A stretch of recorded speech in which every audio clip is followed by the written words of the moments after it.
us on stage, Mr. Srinivasmurthy, Chairman, KERC.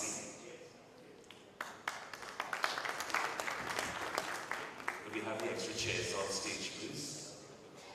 Mr. P.G. Prakash, Commissioner of Police, Bangalore City. Not here with us.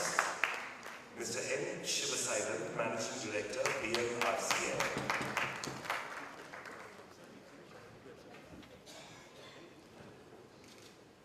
Mr. N.P. Manivannan, Managing Director, BESCOM. Not here. Mr. N. Narayan, Commissioner, BBMP.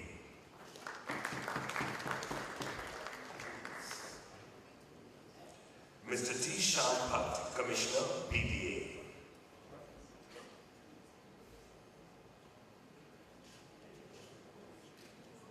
Mr. M.A. Saleem, Additional Commissioner of Police, Traffic, Bangalore City.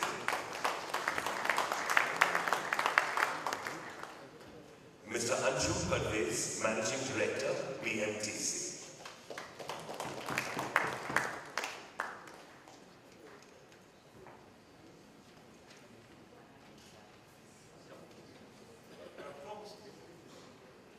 We'll start the panel straight away.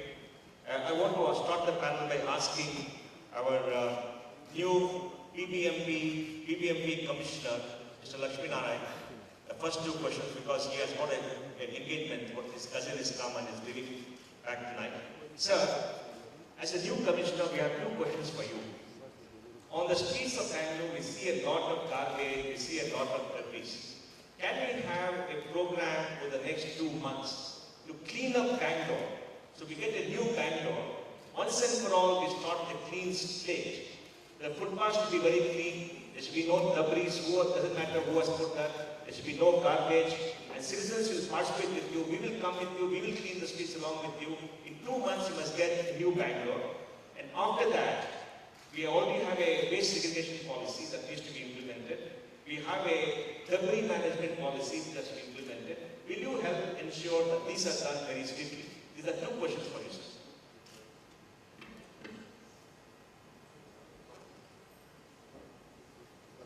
Hello. Thank you, Mr. Mike. You know, Bangalore had a few problems all these days, and one of the issues was garbage. Garbage was one of the issues which has been troubling us quite a bit. And the government, cooperation, and the citizens have already participated immensely in helping the removal of garbage and cleaning the city. Situation, I don't say is totally under control, but we are able to manage the situation fairly well. Today, the day's garbage is completely lifted, removed and taken. There are a lot of things we can do as far as garbage is concerned. Bangalore city generates close to 4,000 metric tons of garbage daily. We have been having only the system of landfills. We are not handling garbage both inside the city and outside the city properly. So we have to look at, one is a short-term solution and a long-term solution. As a short-term solution, as you rightly pointed out, that we should see the entire city is clean and we sustain it, maintain the city clean for a longer time and see that everything is cleaned up properly. This requires not only the effort from corporation, like BBMP, also from the people. Today, the whole city is cleaned up. Next day morning, a shop is opened, a shopkeeper cleans the shop and they push the garbage in the footpath. The people in the house, they clean up the whole house and put packets of garbage, put it outside. So we have a system of collection. Of course, the efficiency of the system is also needed to be improved and we have to do a lot of things. We are working on both short-term solutions and long-term solutions. We are increasing the shifts. We were earlier cleaning once, now we are making it 2 shifts. Cleaning the city twice, once in the morning and once in the evening. And as you rightly suggested, we can involve the people and different wards. The initiative of the people in different wards would be of great help to us if people come forward and organize themselves, educate the people, see that nobody pushes the garbage out. Even people traveling in very expensive cars, when they eat a chocolate, when they eat something, they quickly pull down the window and put it outside. They consider that City is dustbin everywhere. You can put the garbage anywhere. That should not be the attitude. Every one of us should feel for the city and we should keep our city clean. That is possible. And there are pockets of excellence. People have done a wonderful job in the city, and there are pockets of very difficult situations, particularly slums, city which is not developed very well, pockets which have been included in the city. Today's city of Bangalore is 800 square kilometer. Managing one of the questions asked to one of our ministers is the city is unwieldy, how are you going to manage it, whether you are thinking of doing something for the city. So such a huge cities are not a simple thing, and we are doing all our best. And we are also initiating a program of segregation in a phased manner. We are not looking at segregation anymore, because whatever we initiate should be successful. And that is what we are looking at from BBMP side. And there are a lot of things, but I don't say that we have done a wonderful job, but still we can continue to do this work and improve the systems in Bangalore. Thank you.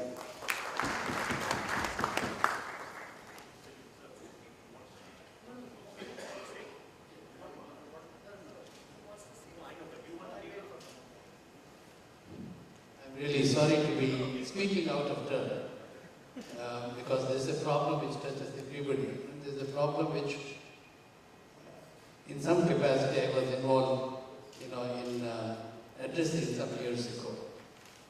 It was mighty nice of B.PAC to say that you will organize citizens to come and clear garbage. The question is this how garbage is managed in every other city in the world? Do citizens come to sweep the streets? We don't need that. Please, the representatives of government are here. Let them give some support to Mr. Narayan. And this is not even rocket science. Mr. Belawadi said, people who know rocket science in Bangalore. We have done it before. Bangalore was not like this 5 years ago. Why is it like this today? All that he needs is some resources. That is one. Second, more important, is the government's problems in BBMP. I am not sure, he has just come recently, I am not sure he can count upon the services of every single person in BBMP. Because very often, many people have told me that officers have to really serve many interests. Kindly give him not only the money that he needs desperately, and Bangalore is not really starved of money as a city, but as a corporation, yes, they are really strained. But more important than that, give him the authority to get things done.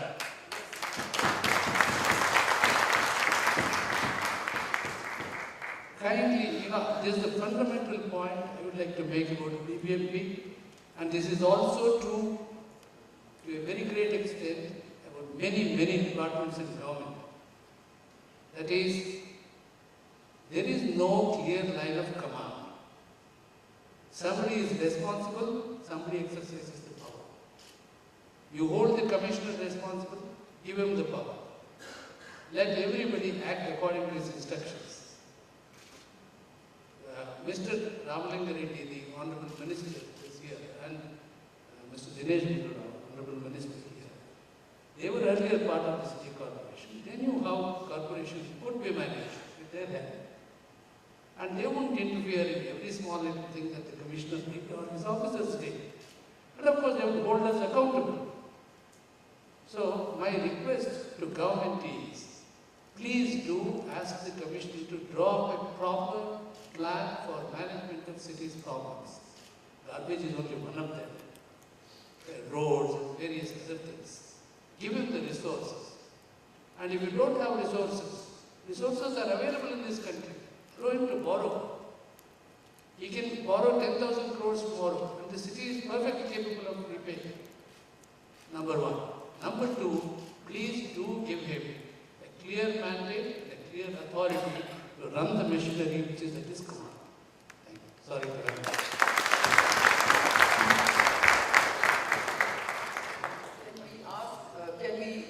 Since Mr. Laxmi needs to leave, we'll take 2 questions from the audience for Mr. Laxmi Narayan for BBMP related issues. Yeah.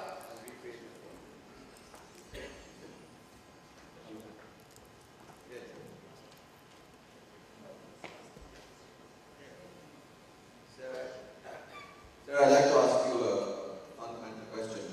If we are to take Bangalore forward, and if we are to meet the objectives as stated here, which I'm sure are the government's objectives too, don't you think we need to bring the salaries of your field workers, who are actually doing the work of two people, one person, including the police department also, don't you think we should bring their salaries to international levels? And then after that, expect transparency and cutting out corruption. Probably some more transparency functioning. No, I'm talking about salaries. Salaries. Bringing salaries up to international level. Okay. No, I mean, when you talk about salaries of international level, it applies to every segment, not just corporation, BBMP. The state government has a particular method of providing salaries for different departments. A teacher in a school, in government school, should also be paid the level of salary but what you are talking to be given. And the same is the government doctor who is working in a government hospital. Today, government is for the people, and the services rendered to the government are considered to be the cheapest. When you go to a government hospital, a person gets maybe the treatment may be not to the expected levels. The education may not be the expected levels of education that they might get imparted. But we have certain standards maintained in the government, and it applies to me also, that we have to be at par with others. That's it. Sir, but that's not the answer. Thank you. All right. Good evening. My name is Anjum. I am from Mazumdar. One of the point Mayor has been telling from last 1 year is all the power is there for Commissioner. I don't have any power. That's the thing Mayor is saying. There is no coordination between Mayor and Commissioner. That's the thing we have seen. So, what kind of authority you want, or what is the support you want from Mayor? Is what I'm like. There is absolutely not a problem with the system because everything is defined. We have a statute and we function as per the statute, and we have demarcation of responsibilities. And absolutely, the only thing is we have to sit with them and convince them what are their powers, what are their responsibilities, what are my duties and what I am supposed to do. If these things are understood by both parties, there is no rift at all, and we have absolutely no problem. I am sure that we will function very smoothly. Thank you, sir. Thank you.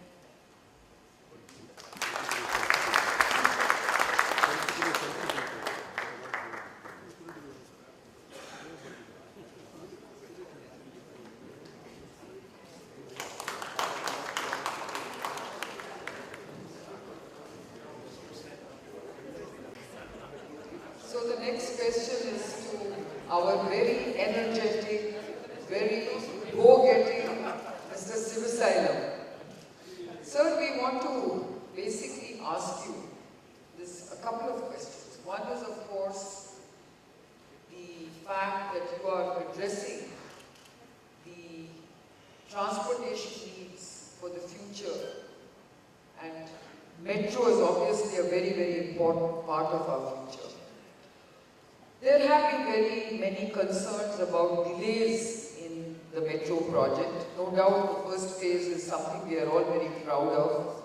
I think you've done a fantastic job of the first phase. The boulevard is most impressive. But we are all waiting for the completion of this phase and of course the second phase and the third phase, because we want to know how you are going to create 250 kilometers of metro for the city of Bangalore. And maybe you could share with us what are the trials, tribulations and challenges of constructing this metro network. Maybe you could also comment on this controversy of the Jaideva Institute, and what are the other challenges that you face in terms of delivering this metro network for Bangalore, which is so very important.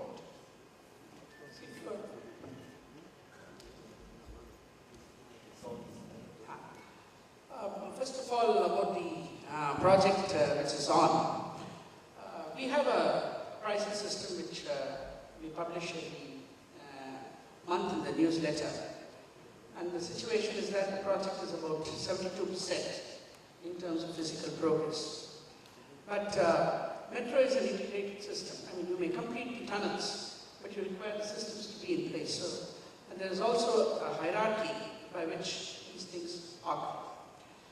Speaking about the delays, yes, there were issues related to tendering, and some of our tenders got cancelled 3 times.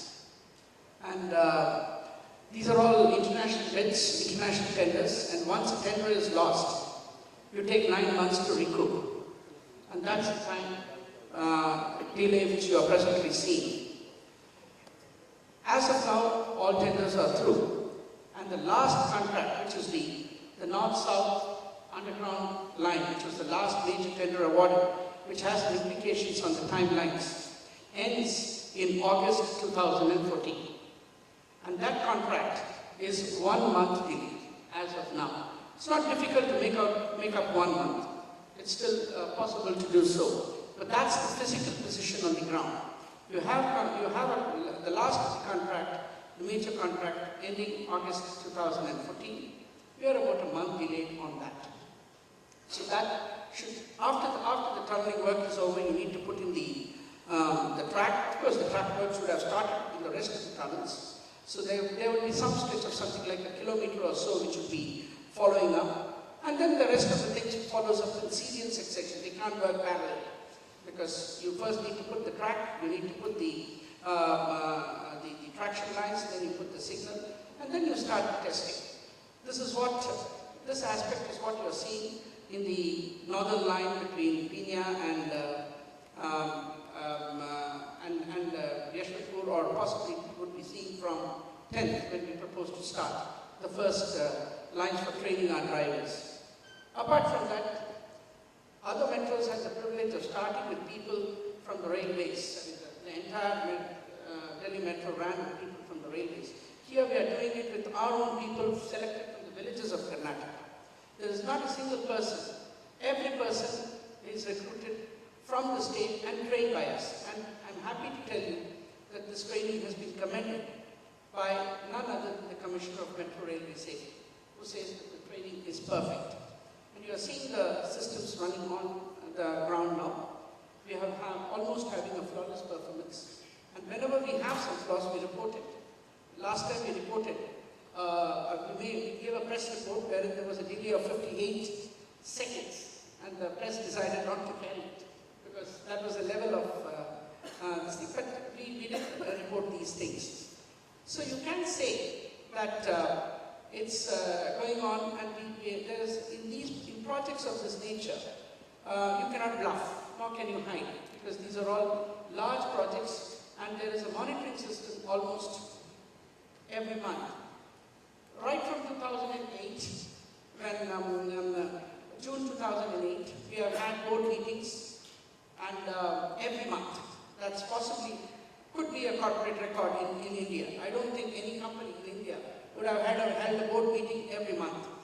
We have, and the entire, of the 5 people here, one was a former director of Bangalore Metro, and there are 3 directors of Bangalore Metro in this panel. Laxmi Narayan continues to be a director, Anjum is a director, Sir was a former director, and he was also the state's representative on the board since he was the senior most officer. So that's we try to provide all as much as possible. The monitoring is good, and considering the fact that all contracts are FINIC based, I mean there is an inherent, and they are all competitive bids. The people on the ground, that is the contractors on the ground, do not delay, because every delay costs them money. I mean, it's not that I pay for it, it is they who pay for it. Because in a price variation clause, or in a price escalation clause, in which, let us say, I don't have the ground, and it's delayed by 1 month, they are entitled to an escalation of time, but not for escalation of cost. And if there is a price variation, I get 60% and they get 40%.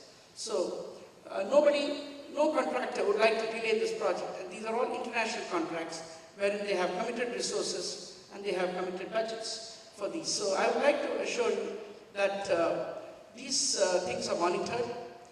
If there are delays, well, there are inevitable aspects, there are unforeseen aspects which we try to address with as little disturbance to the societal aspects as possible. I mean, we did one near Vidhan Sauda.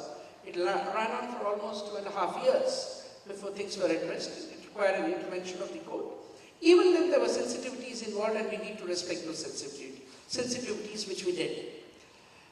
Coming to, yes, in terms of planning, I had only one suggestion. Any planning has to incorporate the transport issue, which is called the transit-oriented development. Metro as a system is extremely favorable to the poor. People can travel long distances in limited time, and it's very essential that we promote it. But while promoting it, we need to see that we are connecting areas where a lot of people are likely to use this transport.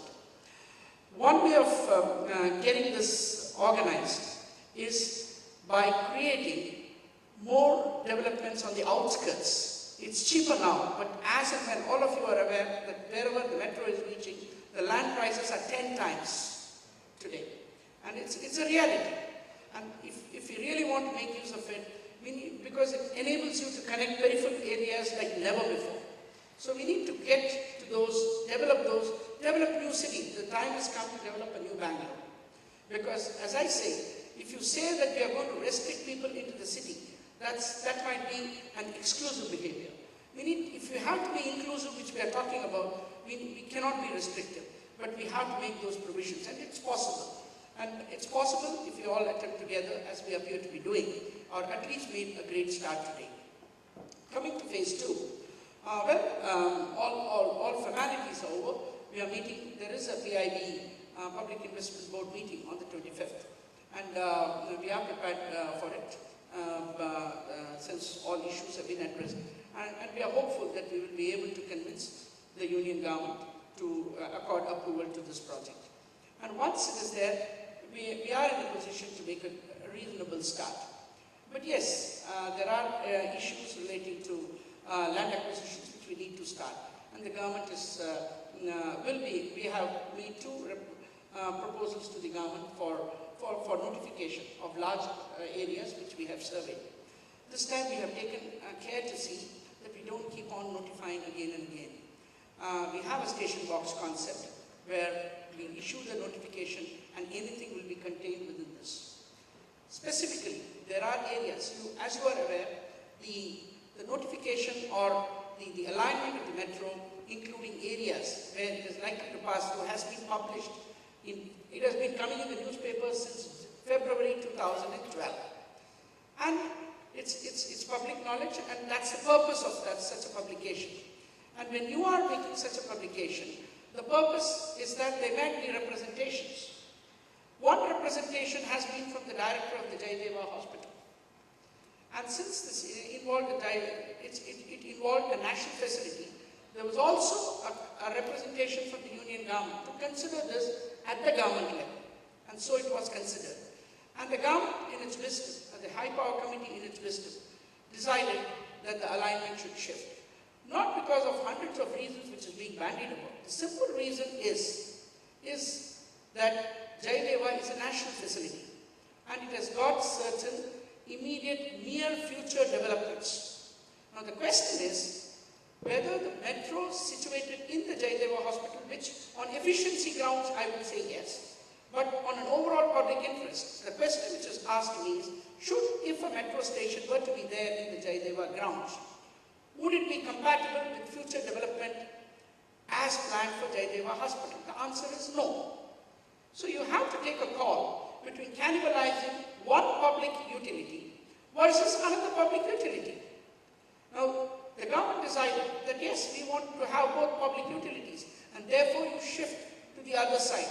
The consequences of which is also known. It's not that somebody decided off the cuff, and it's not done that way. In a project of this nature, there are serious studies which are made, implications are understood, reported and decided. And it is not that somebody brings a proposal in the morning and somebody decides it in the afternoon. No, that's not the way it is done. And how do you proceed further? Yes, in a situation like this, people can be agreed. There's nothing wrong. The purpose of calling for a representation is to consider it. Now, if all people were to make representations, and I do not consider it and keep rejecting it, then the very purpose of making a representation is lost. No, but it cannot be that you keep on having representations endlessly. Now, the solution to that is that you need to go to the judicial forum to seek redress and check and test the decision on legality and integrity. The information is available, more information can be furnished, all files will be made open. Of course, that's a job which we need to do.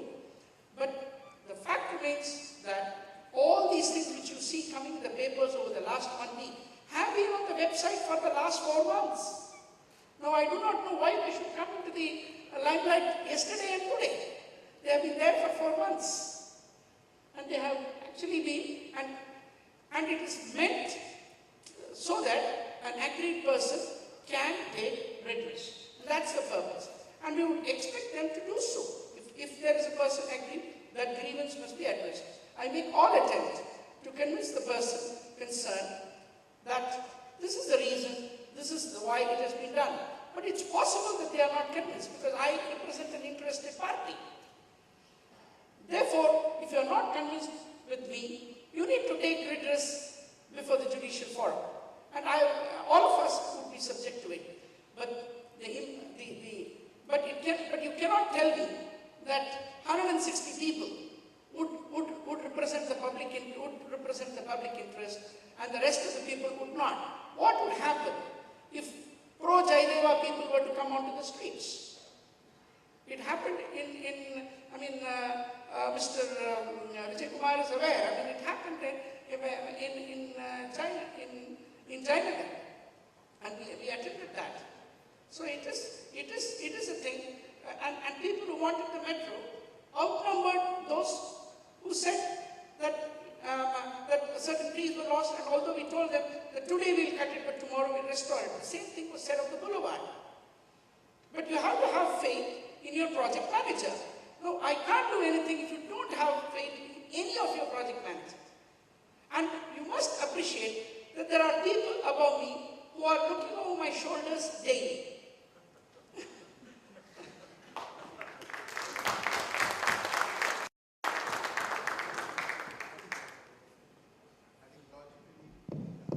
I think logically the next question is to Mr. Anjum Parwez.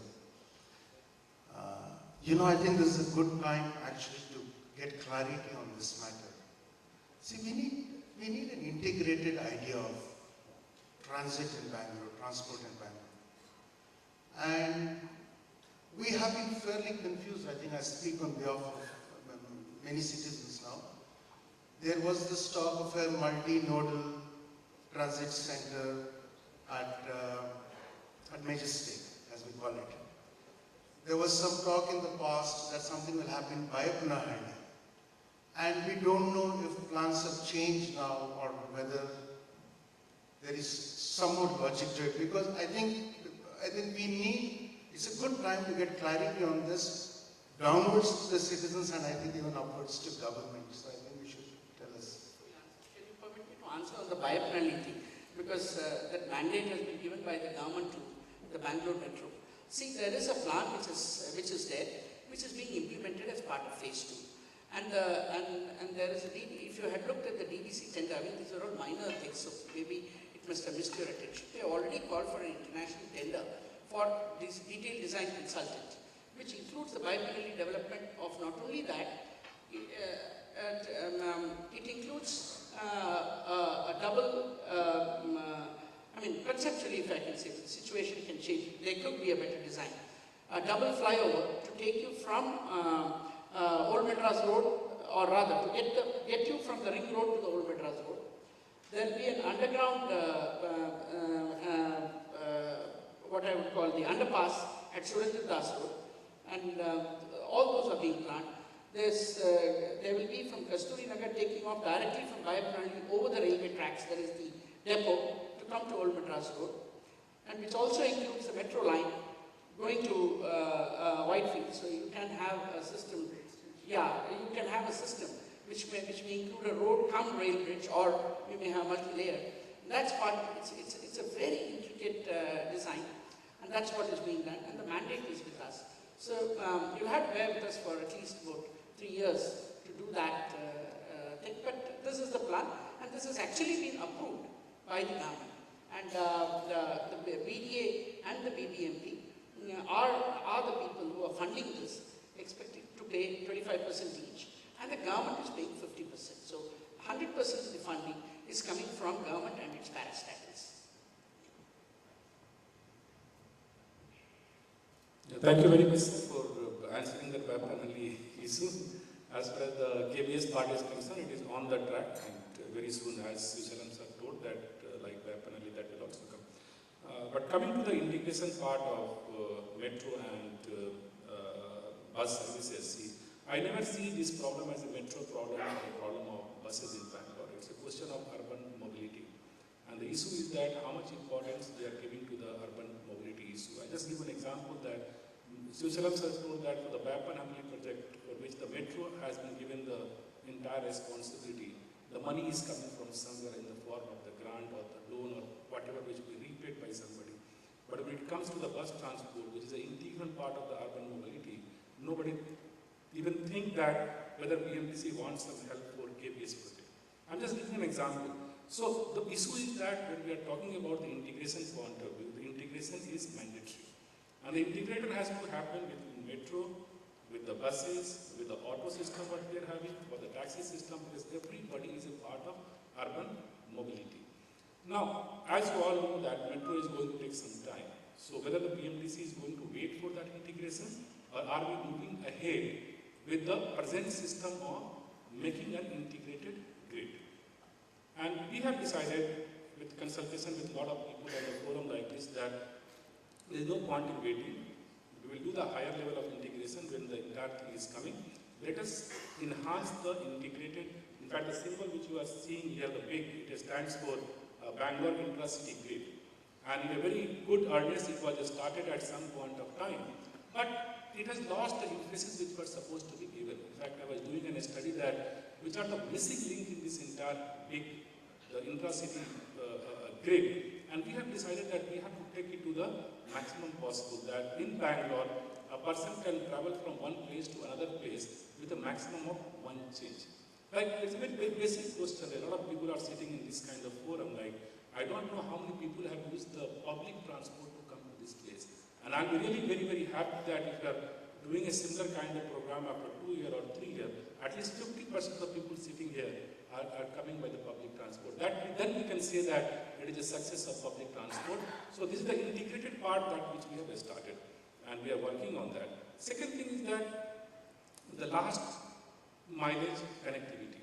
That's very important. My buses cannot go to all the places. And over a period of time, we have followed a policy of 12-meter buses in Bangalore. We introduced Swaraj Malta, but because of some reason it was a failure, and the failure of Swaraj Malta was taken as a failure for the midi and mini buses, without realizing that the options can be reworked. And we are going to introduce midi buses in BMTC very shortly, within 2-3 months we are going to introduce. And the entire bus operation, if we see in Bangalore as of today, it is a destination-oriented bus transport. Like everybody will come and say that we give a bus to my area. Nobody is ready to make a change in between somewhere in the hub and then going to the place. And that is the biggest challenge that we are facing as of now. And that we are trying to solve it through a concept of trunk and feeder route. In fact, my plan for the electronic city is already ready. We are going to start that trunk route very shortly. We are designing a bus name also for that and design also. The whole concept is that exiting people as fast as possible from outside the city and give the last mileage connectivity. The entire thing has to emerge as a grid. And once the metro comes into the picture, then the issue will be integration with the metro. And that we have already started working. In fact, I have already written a letter to Shivasailam sir that let us work together that how my buses, because always people see that we start a feeder bus for metro. Now I don't understand what is this feeder bus to metro. A bus is a bus. The only issue is that the bus has to be taken to the metro railway station. Now the issue is that my stop is 200 meters away from metro station. The people are not even ready to walk for 200 meters. The issue is that how the road is going to be diverted so that instead of standing at 200 meters away from the metro, my buses are going and stopping. Now the issue is who is going to finance for this? Is BMTC in a position to finance it? You will see the total turnover of BMTC. It is just 1,600 crore. It's nothing. You may see 6,500 buses in Bangalore, but what is the worth of those buses? What is my equity? I can't afford those kind of things. So my point is that the public transport, especially the bus, has to be realized by the government as a service sector. The days of roti, kapda, makan has gone. It is the issue of roti, makan and transportation, mobility. If you don't have a mobility, your city will come to a standstill. I'm just giving one statistics that every Bangalorean on average has spent 276 hours stuck up in the traffic. Are we seeing public transport as a mode of transportation, or are we seeing public transport as a solution for decongesting the city? Now, these are the issues which the people who are sitting here, we have to all discuss. And I'm seriously working and trying to build up a case that when we can give subsidy for so many activity in this area, and when the 70% of the people living in Bangalore are poor, why can't we think of giving a subsidy for the public transport in Bangalore? For example, a person, a laborer is staying outside the Bangalore, he has to buy a ticket of 30 rupees to come to Bangalore and 30 rupees going back. He is earning 400 rupees, 300 rupees. 60 rupees is going in daily travel. I visited Vienna. The Vienna concept is that we spend just €1 a day and you can move around in the city like anything. Why can't we have that every day you spend 5 rupees on public transport and move all around the Bangalore? So it has to be realized that it is a service sector, it is not a commercial venture. And I would request the fact that we work on that direction, that it should be accepted as a service sector, not as a commercial venture. Thank you. Thank you very much. So, leading from your comments, which we really appreciate, I would now like to ask Mr. Saleem questions on traffic. You just heard that we are losing huge amounts of productivity because of people just stuck in traffic. Now, we know that it's a nightmare for anybody to go from point to point in Bangalore. We need to know how the traffic police intends to address simple issues, starting with traffic light synchronization, traffic discipline, because we do not have lane discipline in this city. So what measures, I know it's a very, very difficult task, but it is actually impacting on our productivity. I'm sure if we had, smoother traffic and if people could save hours in terms of their travel time, they would be far more productive, it would add to GDP, and I'm sure that the quality of life will increase substantially. So, what are your comments and thoughts on that? Thank you very much, ma'am. Bangalore Traffic Police has basically 3 functions. One is the regulation of traffic on the roads, and secondly, enforcement of traffic laws, and thirdly, and most important, is the road safety, that is prevention of road accidents. As far as three functions are concerned, we have been fairly successful in the third, that is road safety. Because if you see the number of accidents have reduced to a very large extent. In fact, we have been able to reduce those accidents by 50%. Though worldwide, any other city in India, the accidents figures go up every year, year after year. But Bangalore we have been able to reduce accidents to a very large extent. And in fact, compared to 2003, in 2012, we have been able to reduce by 50%. In fact, 2012 was the least accident year for the last 20 years. So that we have been able to save lives to a very large extent. But coming to the first, that is the regulation of traffic. The regulation of traffic depends upon to a very large extent. To a very large extent on the capacity of the road and the volume of traffic. Because you see today, the density of traffic is so huge that today in India, Bangalore is the #1 city as far as density of traffic is concerned. Every second person has a vehicle in Bangalore. Total vehicles as on December 31st was 44,53,000. And by this year end, we are going to touch 48 lakh vehicles. And the capacity of the road is cannot take such a huge load. That is why, because of the capacity problem, we are having a lot of congestion. And in fact, this increase in the volume of traffic will continue. It will not reduce, even if after metro phase 1 is completed or phase 2 comes. Because since we are a transformational society, owning of a vehicle is not always for a necessity. It is always as an aspiration, as an ambition, generally, because since we are transforming a society, and even if a person has a bus stop right in front of his house, or a metro station right in front of his house, but still he would like to own a vehicle. So because of this nature of our society, we are going to have the number of vehicles are going to increase enormously. And we project by 2030, the total number of vehicles in Bangalore city will be 16.2 million. That is 1.6 crores, which will be equal to the population of Bangalore projected by 2030. So that is what are the projections. And this needs to be addressed to a large extent, because though people may not be using their vehicles, they may be keeping their vehicles in their houses and other places, and they will be using public transport most of the time. But if you remember, there was a strike by BMTC drivers and conductors sometime last year. On that day, almost every 42 lakh vehicles were on the road. That is why there was huge traffic jam, and in fact, it became a nightmare as far as the city is concerned. So we always pray now that the BMTC should never have a strike or never to speak. Otherwise, if all these 44 lakh vehicles are on the road, then it's going to be a nightmare. Because the major problem is not only the capacity of the road, but also the parking. Because absolutely we don't have in Bangalore city it's called zero parking infrastructure city. We don't have any parking facilities except on-street parking which is available in some of the roads. Though slowly, gradually we are removing parking from most of the roads now. In fact, we have removed parking from 59% of the roads, and only 41% of the roads which are basically residential areas, the parking is remaining. Otherwise, most of the roads we have been able to remove the parking. And as far as decongestion of the city is concerned, traffic police can do only some management measures. Because engineering solutions, though is a long-term solution, is not under the purview of traffic police. Only the management solutions like one-ways, which have been able to do fairly successfully in the central area of the city, because almost all the roads in the CBD area are one-ways now. That to an extent we have been able to reduce congestion and also to reduce the junction conflicts.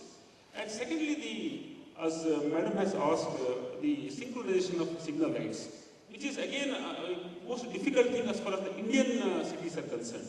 Though we have tried and we've been fairly successful in implementing synchronization of signal lights in 5 corridors. But that too, because of, I can say, the proximity of the junction is so close that the capacity of the junction itself sometimes mars the efficacy of the synchronization system itself.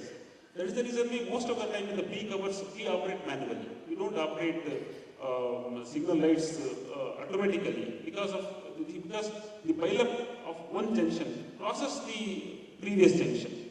So that will have a cascading effect to a large extent. And secondly, because of the radial nature of our roads, the system in city is that every person who is traveling from one area to another area has to pass through the central business district. And there is no, say for example, if a person is traveling from, say, Jayanagar, he wants to go to Malleshwaram, he has to pass through Hudson Circle. There is no other way that he can just go across from Jayanagar to Malleshwaram or from Indiranagar to Jayanagar like that. He has to pass through the city circle because of the nature of the radial roads which are prevalent in the city. So these are some of the problems which we are trying to address. And as far as the road discipline is concerned, and as you are aware, we tried last 2 years to book cases in a very big way. In fact, last year, the total number of cases booked is 5.2 million cases, which no other city in the world has booked. 5.2 million cases with 54 crore fines. But no other city in the world has booked so many cases. In fact, if you see just small drunken driving cases, 63,000 cases we booked last year, and the number 2 city is only 18,000, way behind that is New Delhi. So that way, but we feel that booking of cases per se is not bringing discipline on roads. That's why we started a series of campaigns, particularly to educate the citizens and also to see to it that people should appreciate road discipline is in their interest only. It can reduce traffic congestion to some extent and also reduce accidents to a very large extent. That is the reason why a series of campaigns against drunken driving, against use of mobile phone, even certain things like we introduced the seat belt rule and the helmet rules also, and also vigorously we have been able to pursue these campaigns to see that at least some education takes place and citizens on their own should follow traffic rules. Because if you see the examples of Western cities, in Western countries generally there is a lot of self-discipline is there. You don't find any traffic policemen on the roads. But still people, because of self-discipline, they follow all the traffic rules. But whereas in the Gulf countries, because the laws are very deterrent laws they have got, that is the reason why people are forced to obey the traffic rules. That is why traffic discipline is of high standard as far as the Gulf countries are concerned or the Western countries are concerned. But unfortunately, we have neither self-discipline nor the stringent laws and strict rules. So now things are shaping up now. Amendment bill, this motor vehicle amendment bill is coming up now, and we feel that things are going to be good in future. But now in future, our focus is not only on educating people, but also citizens' participation in traffic management. That is the reason why an innovative thing, the public eye campaign we started, where citizens also can participate in traffic enforcement. And also, Bangalore Traffic Police over the last 1 year has become the most interactive department with the citizens. Because even we have got as involvement of experts, as what has been highlighted in this forum, we have got a traffic management committee, wherein some of the members are participating in this session today. And we meet almost every third Saturday. And we have got a citizen advisory committee in every traffic police station also, which looks into the various aspects of traffic management in local areas, as well as city-specific as well. And we feel that involvement of citizens more and more as far as traffic management is concerned, and also for enforcement and also to bringing discipline, will go a long way in making bringing more discipline on roads and making the city a little more livable. Thank you. Looking at the scale of the problem, we wonder where we are. I mean, where we are itself seems to be a good thing. The final question of this panel to Mr. Srinivasmurthy. Mr. Srinivasmurthy, as a regulator, has come out with very fair regulations to protect the interests of consumers in the power sector. I think it's been an extraordinary achievement for any state in this country, sir, and thank you very much. Sir, now looking... Thank you, Mr. Bhai. When I am invited to an event like this, usually my worry is when the load shedding will start. But it has not happened today. I am thankful to the ESCOM. But jokes apart, I must say, we are a little more comfortably placed than some of our neighboring states. So far as the power situation this year and last year is concerned. That's on account of a bit of planning that the ESCOMs were made to do. And as a result, they were able to book available generation capacity outside the state so that they could import power and avoid very major, shutdowns. In fact, you would already be aware probably that during the last 3 years, the power supply in the state has increased by about 40%. 40% in 3 years. As compared to something like an average of 2 or 3% in the earlier 3 years. But we have not been able to meet the entire demand because there has not been any substantial addition to generation capacity within the state for a number of reasons. There have been protests against coal-based generation plants on the coast. There have been protests against acquisition of land for power plants. You know the story of Chamalapura, Tadadi, and now Kudchi and various other places. Kudgi, sir. Now, in the years to come, the problem is likely to become even more serious.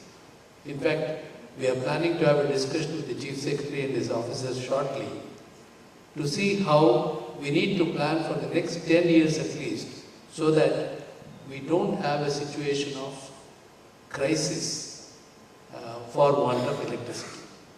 Because as of today, the estimated shortage of power in this state is about 15%, 13 to 15%.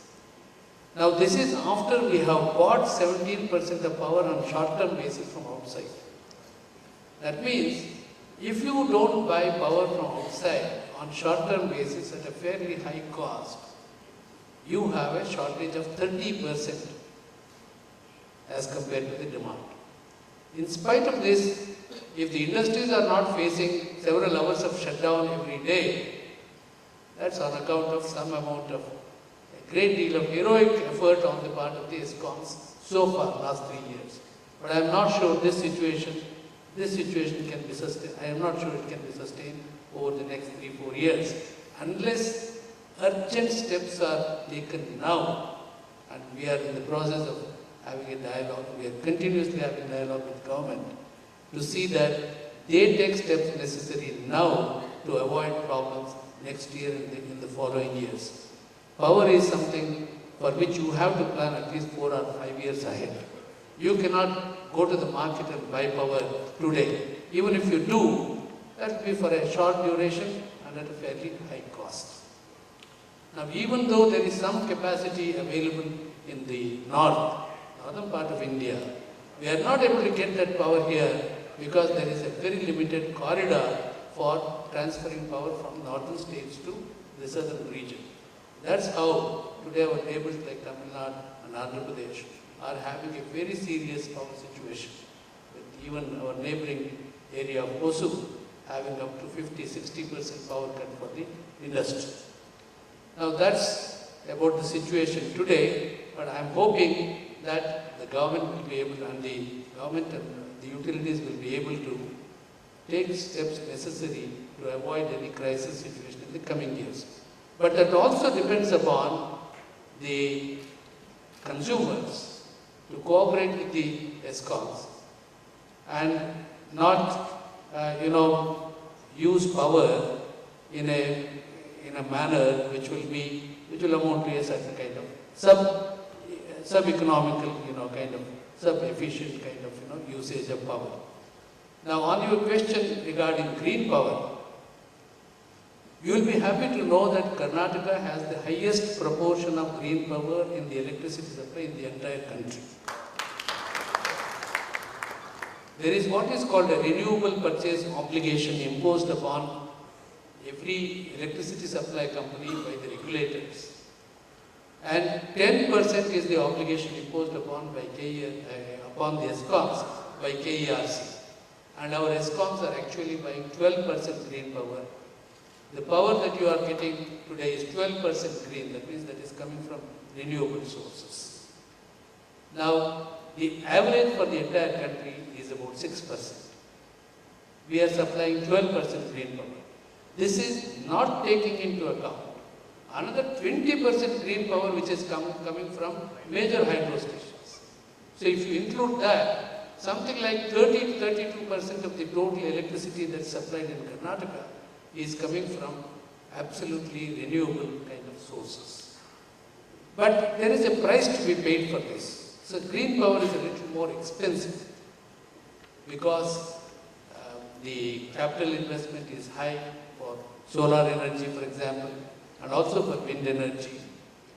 And for biomass, there is also a cost of feedstock which is going up all the time.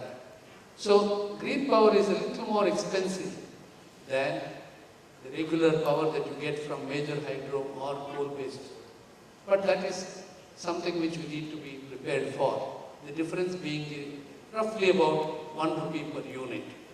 But we blend it with the rest of the power and make sure that the consumers, the tariff impact of green power in Karnataka is not more than 12 paisa, thanks to blending of this power with the rest of the power that's available.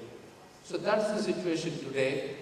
So even though we come in for criticism every year for the 20 paisa increase that we ask for, I must say that the utilities and the regulatory commission have been doing our best to see that the people are not put to undue inconvenience. But according to the policy of government, I must confess that in the rural areas, the supply of power is still very, very inadequate. But this is a Bangalore forum, and I guess you are having better supply than the rest of the state, I guess. Now, before I conclude, I would only like to make a couple of small points about transformers. Yes. This is something which is increasingly worrying us because there have been so many accidents on the streets.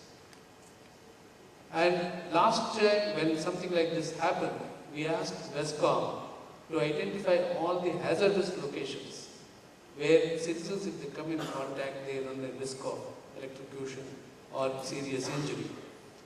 They identified over 4,000 places where the installations were having some defect in terms of safety. We asked them to rectify all of them. After about 6 months, they spent a lot of money, rectified nearly all the 4,000 and sent us a report along with photographs of each installation having been rectified. We have referred all those reports to the Chief Electrical Inspector so that he can independently verify and report to the Commission whether these repairs are adequate and whether they have actually been carried out. Now, even after that, these accidents are taking place. And there are many kinds of explanations for this. For example, this morning you see a report where a child goes upstairs and when they are moving out of house, she accidentally touches a supply line. That means the houses are built within 1 foot of the supply line. It's impossible. I mean, this sort of a thing is invitation to disaster. So we are now considering commissioning a safety audit of some parts of Bangalore so that an independent agency can go into all these aspects and report to the Commission as well as the general public as to what are the problems in ensuring safety in the use of electricity. Once that happens, we would like to insist upon the electricity supply company to rectify these things. No doubt these things cost, and that cost will ultimately have to be borne by the consumer because the electricity companies do not get subsidies from government except for the power supply to farmers. All the money that they spend for supplying electricity has to be recovered from the consumers. That's the spirit of the Electricity Act, and that is happening in this state. And government pays only for the supply made to the farmers, because farmers' power is free as of now. 5,200 crores this year. Last year it was 4,700 odd crores. And I must say that government has paid every pile, every rupee of that. So that's the situation regarding electricity. Thank you very much. So, since we don't have any more time, I'd like to thank the panel and please accept a small token of our appreciation.